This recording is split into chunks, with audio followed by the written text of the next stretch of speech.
Can you believe that this is episode 7 of the Growing Space podcast? I can't.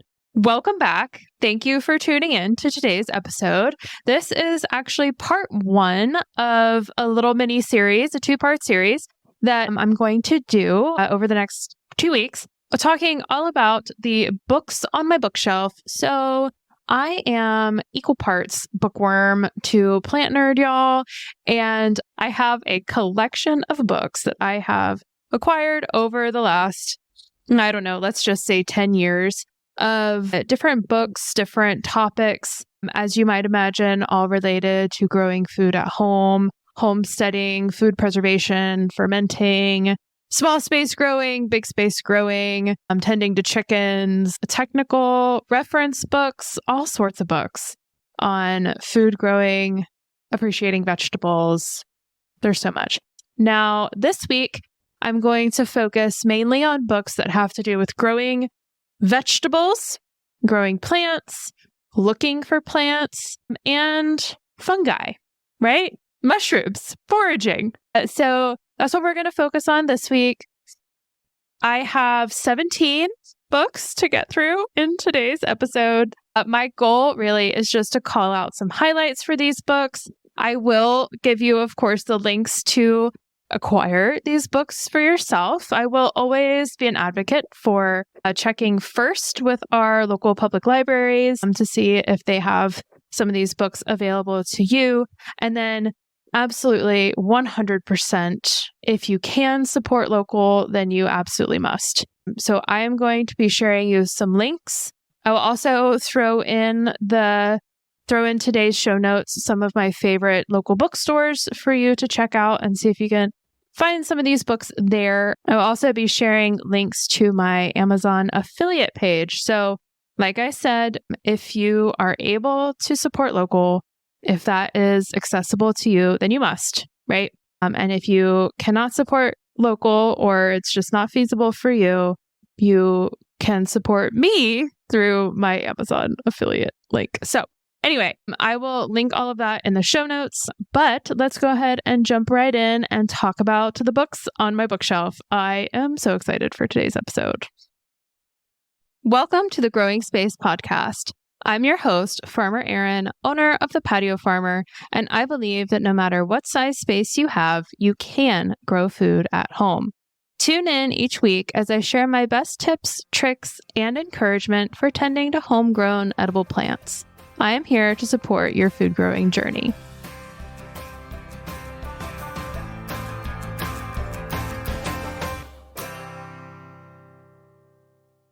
So the first book that I want to talk to you guys about today is called What's Wrong with My Plant? And this is the one book that does not fit into any of these other categories that I have for the books that I'm going to share today. So I figured I would just start with this. But it's called What's Wrong with My Plant? And in parentheses, it says, and how do I fix it? A visual guide to easy diagnosis and organic remedies.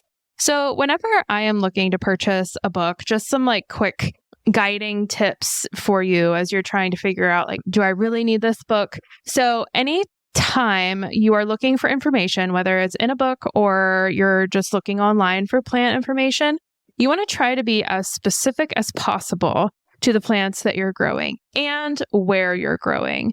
So on this book, it says, identify the problem and find the cure for your fruits. Great. Vegetables. Awesome.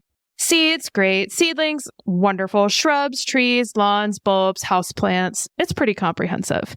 Also, what I really liked about this book was that it features organic remedies. So I, at home and with my clients, I'm a big proponent of using organic products and solutions to pest and disease issues. So that is really what sold me on this book. Just from looking at the cover, I was like, oh, okay, organic remedies. I love that. And then as you flip through, there's all of these fantastic illustrations. And it walks you through different issues that you could be having based first on the part of the plant. And then it walks you through step by step and just yes, no questions. What could be wrong with your plant based off of the graphics and what you're noticing, what you're observing on your plants. It also provides you with the remedies. So this is a really useful. I was a little skeptical at first, but this is really pretty comprehensive and really wonderful.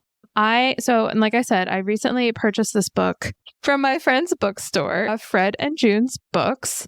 It's a great local bookstore that just opened up in Mooresville. So if Mooresville is close to you or you're making a little day trip sometime soon, up or down 77, definitely stop in and see Steven. He's the owner and he's fantastic.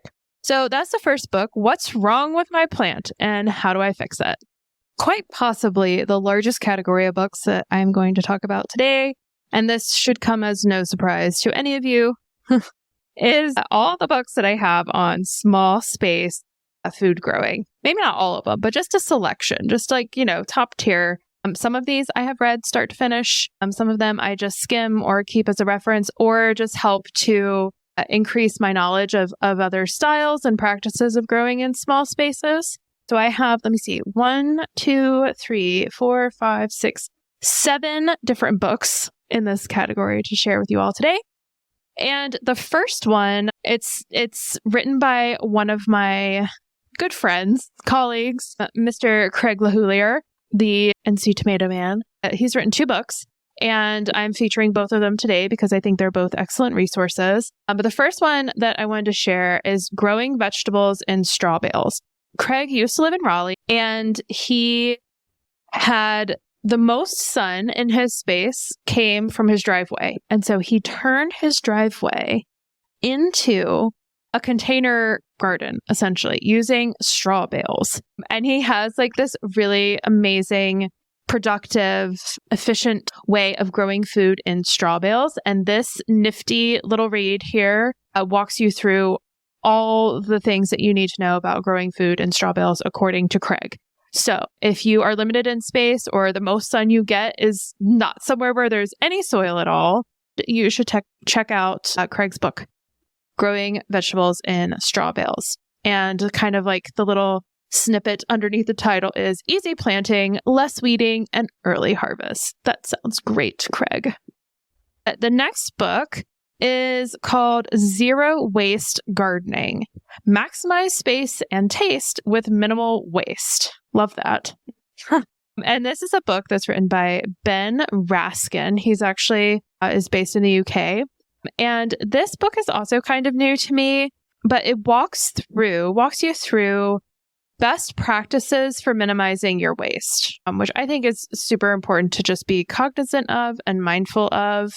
And this book has some really great illustrations, and it's a really inviting read. I love a book with great illustrations or pictures. But basically, he walks through the different ways that you can preserve food, preserving your harvest. He talks about different practices for how to maximize your space. So you're not wasting space, you're really minimizing your inputs, but maximizing your yields, which I love, obviously. And if you're growing food in containers or in small spaces, then the more efficiently you can use your space, the better. And then he has this whole section going through crop by crop. Okay, so I'm on the page for cabbage. And, he gives a whole profile of how to plant cabbage, when to plant cabbage, how to harvest it, all this fun stuff. He has growing tips, and then he has zero waste tips and what to do when you have too many cabbages. So just for fun, his recommendations for having too many cabbages is to pickle it. Great. Love a pickle. And something called bubble and squeak, which is basically like a cabbage potato, like fried, delicious bite. But it's called Bubble and Squeak. If you've never had it, I strongly recommend you give it a try. One of my business clients, Local Loaf in Noda, they actually make Bubble and Squeak. But Ben's description here says that it's traditionally made from leftovers. You mix in cabbage with some oil, some mashed potatoes, and some fried bacon. That sounds delicious. Yeah, Bubble and Squeak. Pick up zero waste gardening. I also found this at Fred and June's. You can tell I've been doing some shopping. The next step on the small space book list is Container Gardening Complete. Yep. I'm pretty sure that I picked this up at Lowe's a couple years ago, but its little tagline is creative projects for growing vegetables and flowers in small spaces. So again, I was drawn to this book because one, they're talking about growing vegetables and they're talking about small spaces. So it seemed really applicable to be. The author is Jessica Walliser. And there's just beautiful photography in this book, which is great for getting ideas. And I think that's really what the author is trying to achieve here, is giving creative ideas. Like one of the first things on here is a gutter garden, which is fantastic for any kind of like shallow rooted, drapey plants. Like strawberries would make an amazing gutter garden. Could you imagine just like a whole wall of strawberries? Oh, what a great way to like camouflage a privacy fence or something and turn it into a food producing space. But so the goal in this book is to give ideas and then also like walk you through the steps of creating creative container gardens. And then she also has a section on pest management, pest control. Always appreciate hearing other people's perspectives there and meeting new pests that maybe I haven't encountered in my climate and zone. This is Container Gardening Complete, creative projects for growing vegetables and flowers in small spaces. Great resource. Thank you. Okay, so the next book is 4-Season Harvest by Elliot Coleman. I feel like you got to have at least one of Elliot Coleman's books. I mean, he's kind of like he's paved the way in so many ways for sustainable agriculture. He's just a great person to learn from. This book teaches you all about how to harvest 4 seasons out of the year. And depending on where you're growing can be more challenging than others. Here in the Southeast, we're really fortunate to grow food all year round. But in other parts of the country where it's cooler, it's not quite as easy. So this is really helpful in walking you through different considerations for planting year round.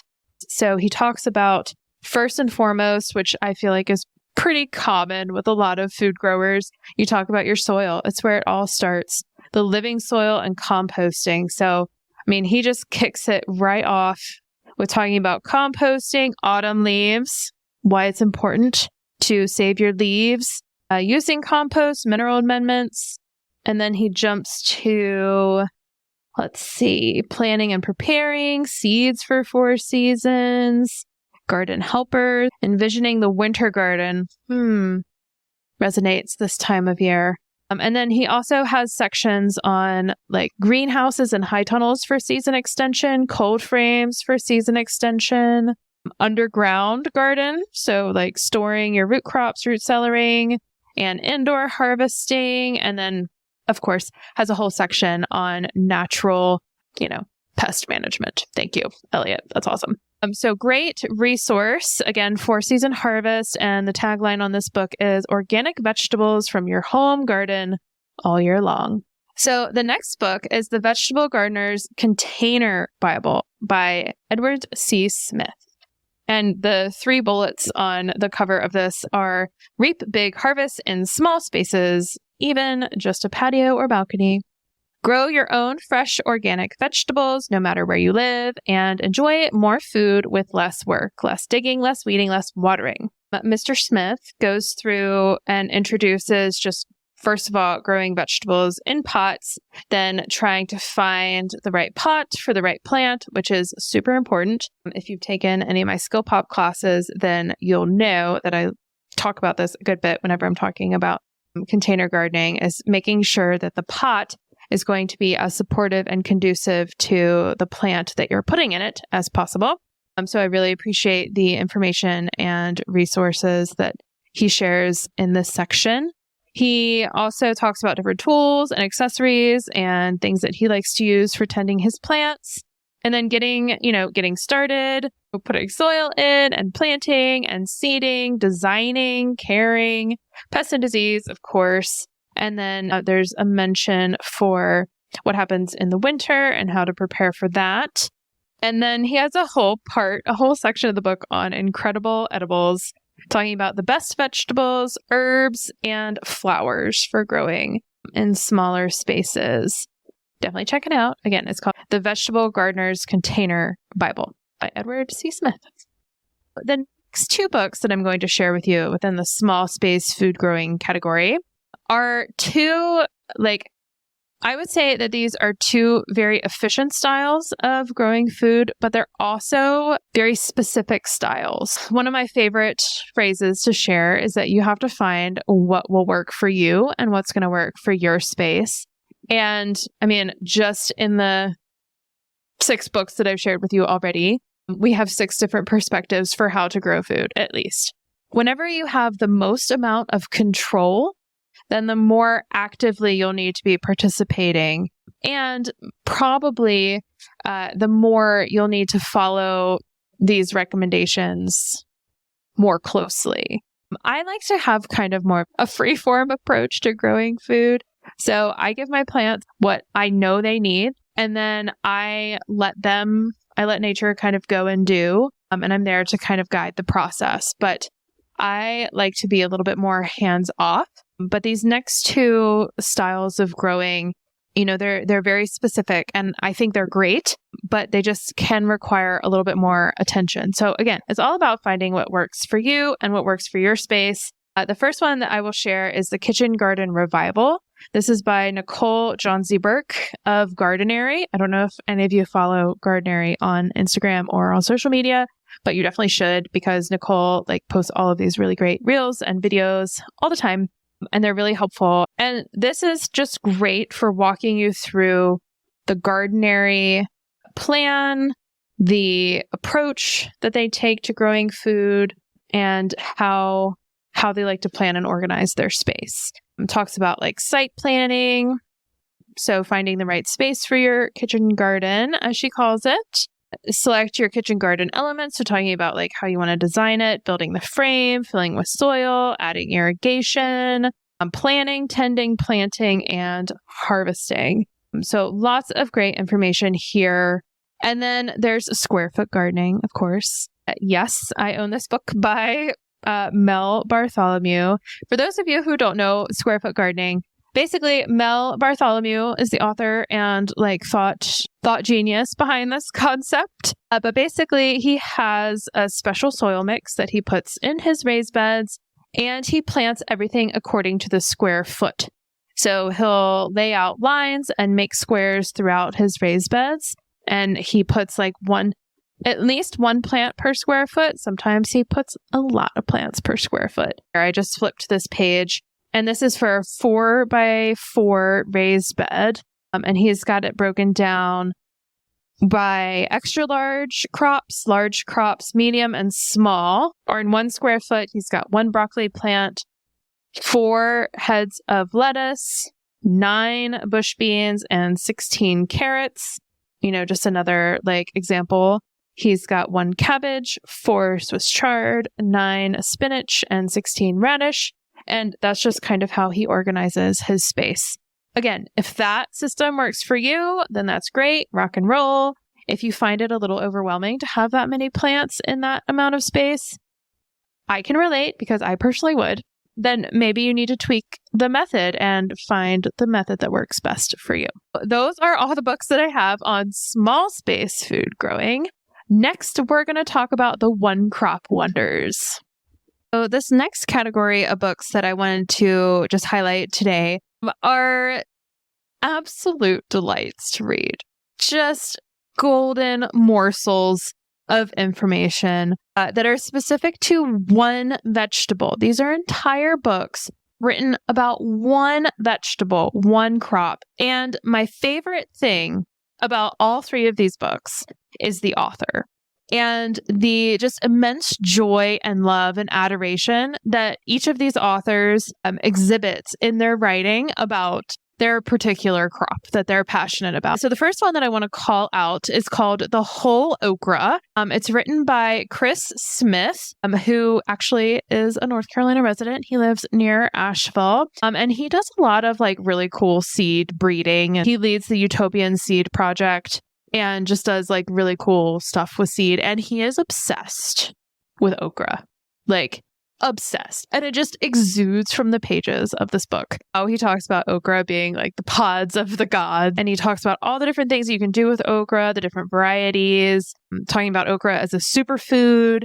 He even has like great recipes for how to enjoy okra. He talks about the okra flower and like what you can do with the okra flower, which is one of the most beautiful flowers, I think, on edible plants. Fun fact, okra is related to hibiscus. So there's a lot of similarities between, appearances with those two plants. So if you also like okra or you really want to learn more about okra, pick this up, The Whole Okra, A Seed to Stem, A Celebration by Chris Smith. And there's a foreword by Michael W. Twitty, which if any of you saw the film High on the Hog on Netflix, the documentary, Michael W. Twitty is featured in that documentary as well, and is a real champion for Southern cuisine in particular.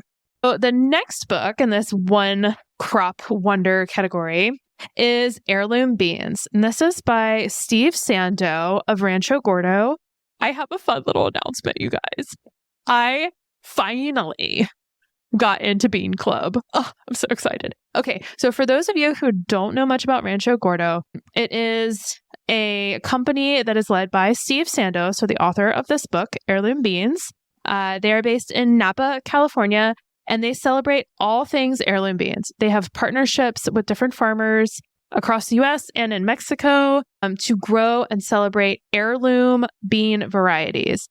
Most of these beans are going to be dry beans. Very similarly to Chris Smith, like you read Steve Sando talk about beans and you're just like, oh my gosh, there's just so much passion that seeps from this. And there's so many tasty recipes in here. Heirloom Beans, Steve Sando, Rancho Gordo. Oh, the third and final book in this category is none other than Epic Tomatoes by my good friend, Craig LaHoulier.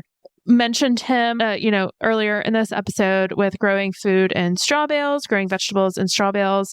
This is, I would say, like his masterpiece. And if you're obsessed with tomatoes, or heck, if you just like enjoy tomatoes in the slightest, you're going to need to buy this book. This is the tomato growing Bible. Can I say that? I'm going to say that. So there's so many pictures. Again, I love pictures from Craig's and years of tomato growing. He profiles all of these amazing varieties. He's got like cross cuts of different varieties. He talks about how to grow them, how to feed them, if you should prune your tomatoes, if you should not prune your tomatoes, growing in small spaces. He talks about disease, growing in the ground. He also has a really unique way of seeding. He seeds all of his own tomatoes. Baller. And he even like breeds tomatoes. Yeah.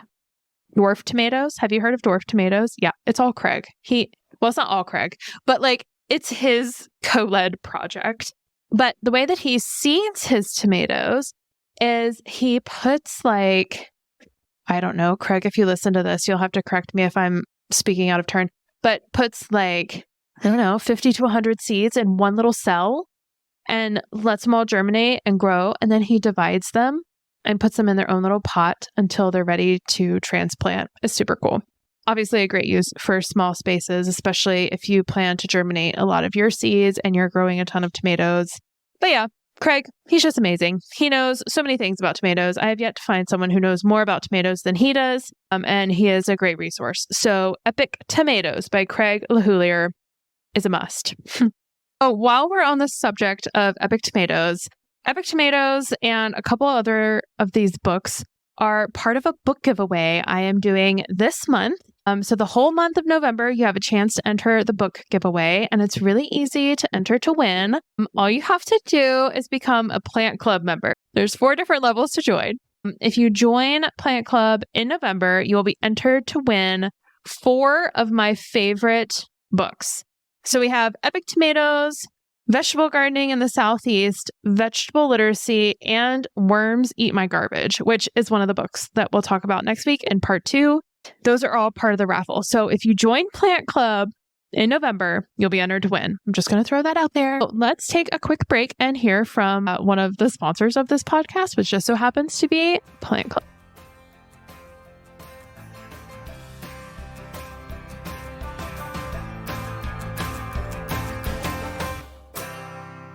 This podcast is sponsored by Plant Club by the Patio Farmer.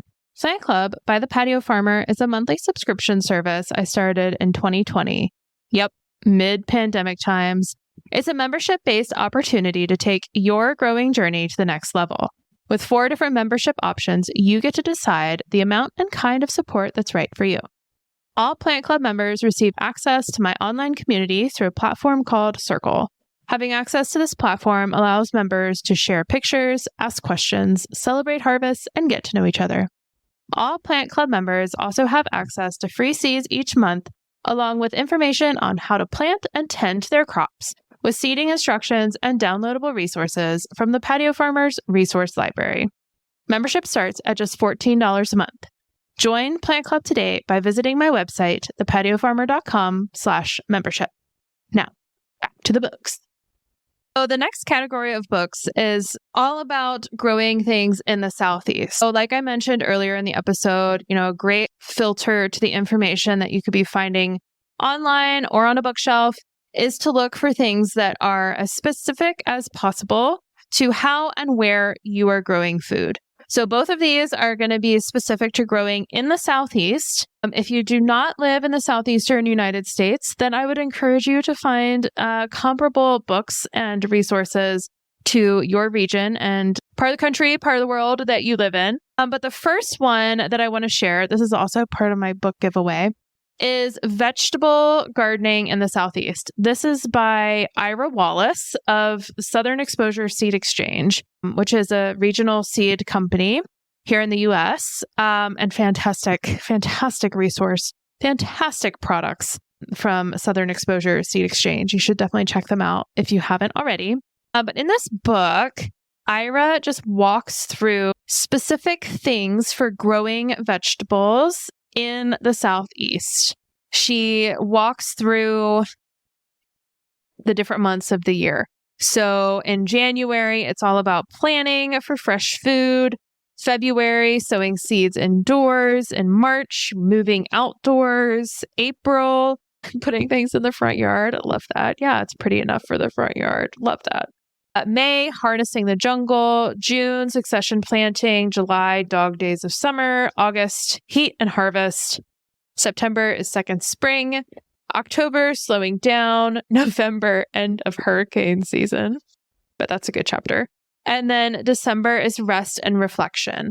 And this book really resonates with me. This is also how I like to think about growing food.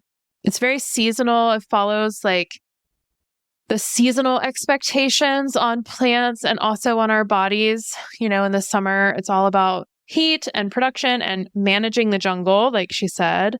And then as we get into the cooler seasons, it's more rest, planning, being mindful, and just the different tasks and things that can go with each of those seasons. So I really like the seasonal and monthly approach that Ira takes in breaking down different tasks for growing vegetables in the Southeast. So check that one out. Again, this is one of the books that's part of the book giveaway this month for all Plant Club members.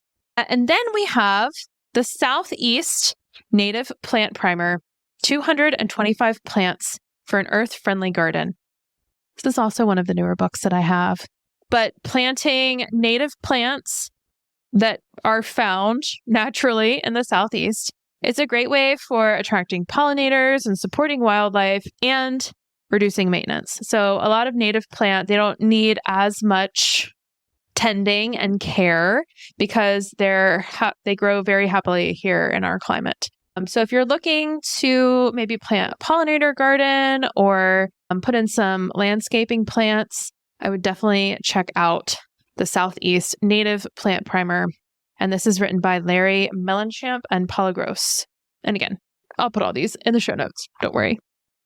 This next category of books is all about foraging and also a little bit about fungi. So taking a little break from the plants. But the first book that I would recommend that's on my bookshelf is The Forager's Harvest. This is a guide to identifying, harvesting, and preparing wild edible plants. Now, this is a spiral-bound book, super easy to flip through and reference. There's information here on plant identification and foraging safety. It's super important if you're going to be looking for wild edibles. And then it accounts for all of these different wild edibles that you can find what to do with them, how to store them, timing and planning for your wild harvest. This is a fantastic resource. There's great text, there's charts and pictures to help you identify different wild edibles. So super helpful resource here in The Forager's Harvest. And this is by Samuel Thayer. Another book that's really helpful and just kind of fun and educational is called Mushrooming. It's an illustrated guide to fantastic, delicious, deadly, and strange fungi. So in this book, Mushrooming, first of all, just has really great graphics. I know I keep saying that, but these are all illustrated graphics, but also like super accurate and super helpful for identifying. But basically, this walks you through easily over 100, like 150 different varieties of mushrooms and what to do with them, if they're good to eat, if they're poisonous, if you shouldn't eat them, and just some fun facts about mushrooming. Now, another great mushroom reference book is A Field Guide to Mushrooms of the Carolinas. So again, if you live in the Carolinas and you're interested in mushrooms, I would highly recommend this book to you. It's got pictures and a whole directory of different mushrooms that you can find while you're out. It's great to like keep in your backpack or, whatever bag you plan on taking with you as you're foraging and looking for mushrooms to learn more. So yeah, A Field Guide to Mushrooms of the Carolinas. Okay. And then finally, to close us out, there are 3 books that really just celebrate vegetables. And the titles alone will show you like the celebration. The first one is called The Produce Bible. Pure, simple, The Produce Bible. Essential ingredient information and more than 200 recipes for fruits, vegetables, herbs, and nuts. So if you love vegetables and you're looking for different ways that you can prepare them, learn about them maybe more from the culinary perspective, highly recommend this book. So many tasty treats packed in here. And they're related to things that you can grow at home and things that you buy in the store. So it's not necessarily specific to using produce that you grow yourself, but obviously you can use it, the produce that you grow yourself. And then another book, which is quite a statement, a beautiful coffee table book. This is also one of the books in my Plant Club raffle this month. It's called Vegetable Literacy. And similarly to the Produce Bible, it kind of walks you through crop by crop, different notes on the culinary use and like history of different vegetables, and then it gives tons of incredible recipes, really fun, like inventive ways of using vegetables and different plants in the kitchen. Now, one of my favorite things about this book is that the information and the resources, they're all categorized by the plant family. So you learn a little bit more about the plants as well as how to prepare them. We've got the carrot family, the mint family, the sunflower family, the knotweed family, the cabbage family. I could go on. The nightshades, the goosefoot, the lily, the cucurbit, the grass. Gang's all here, y'all. Got the legumes as well, and morning glory. Can't forget morning glories. So I really love that they organized this book by plant family. Vegetable literacy is great. And then last but not least, we have the Food Lover's Garden. To be honest with you, I was hooked as soon as I read the prologue to this book. And I am going to share that with you here in a second. That's how we're going to close out today's episode, is I'm going to read part of the prologue. That is part 1 of this 2-part series, all about the books on my bookshelf and just highlighting different resources that I have found helpful over the years. And I hope you tune in to next week's episode as well. We'll do part 2. So this week we talked all about vegetables and plants and fungi. And next week we're going to talk about lots of other things like beekeeping and homesteading and fermenting and preserving and all the books that I have about those different topics. And if you have listened to previous episodes, then you know at the end of every episode, I leave you with a little treat, a little morsel. It could be a pro tip. It could be something that I've done in my growing space this week. But this week, I'm going to read part of the prologue of this book, this last book that I mentioned, The Food Lover's Garden. And I think it really just does a great job of of describing the joy and the passion and the labor that goes into growing food.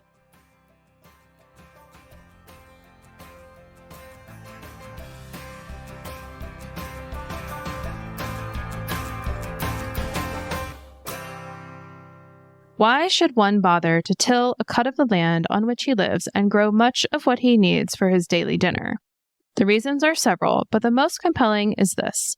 The kitchen garden is an indispensable aid in the attainment of a day-by-day good cuisine. Or, put it this way, without a kitchen garden, that plot of land on which one grows herbs, vegetables, and some fruit, it is not possible to produce decent and savory food for the dinner table. This generalization admits no exceptions. It is as sound as the assertion that a stone thrown in the air must return to the earth.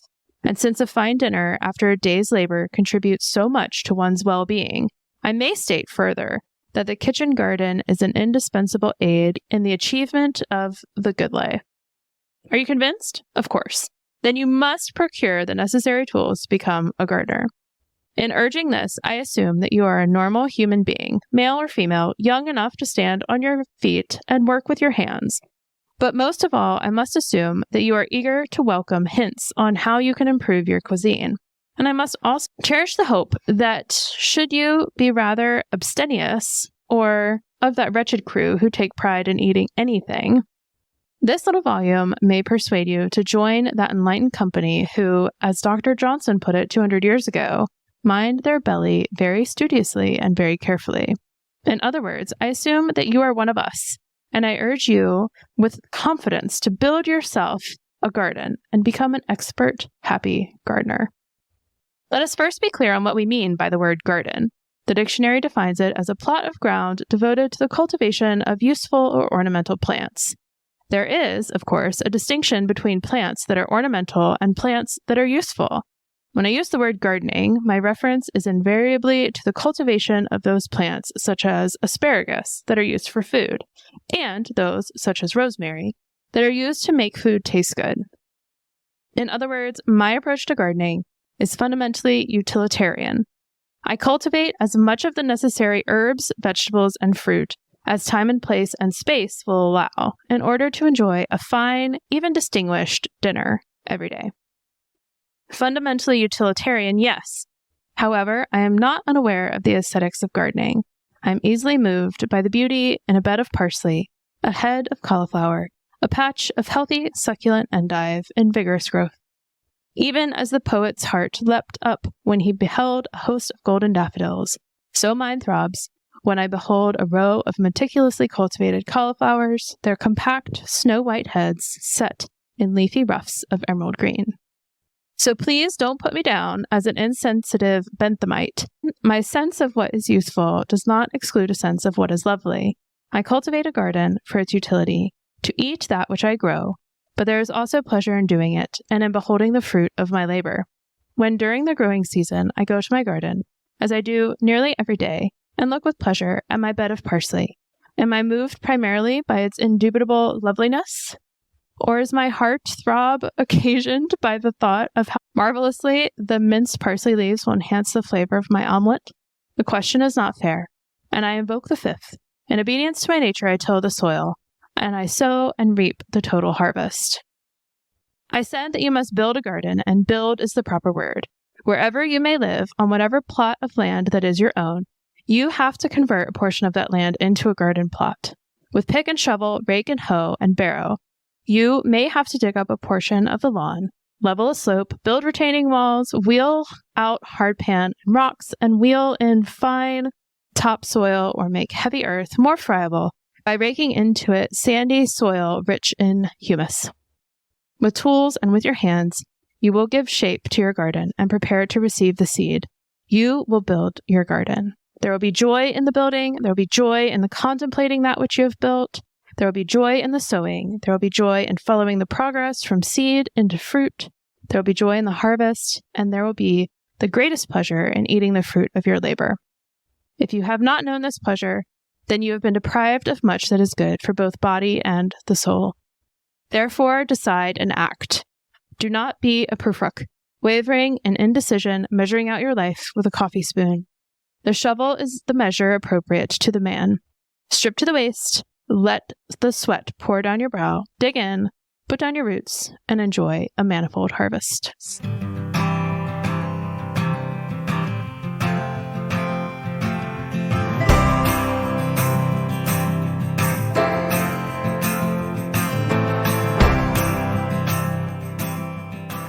Like I said at the top of the show, I will link all of those books that I mentioned today in the show notes.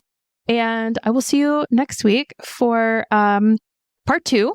And just a reminder, I am planning on doing a whole episode on composting, getting started composting at home later this fall. So if you have questions that you want me to answer on this podcast related to composting, please email them to me. I would love to hear them and incorporate them into the content like I did for last week's episode on garlic planting. So if you have composting questions, just email them to me. Email them to thegrowingspacepodcast@gmail.com. Again, it's thegrowingspacepodcast@gmail.com. I'll put it in the show notes and I'll see you next week.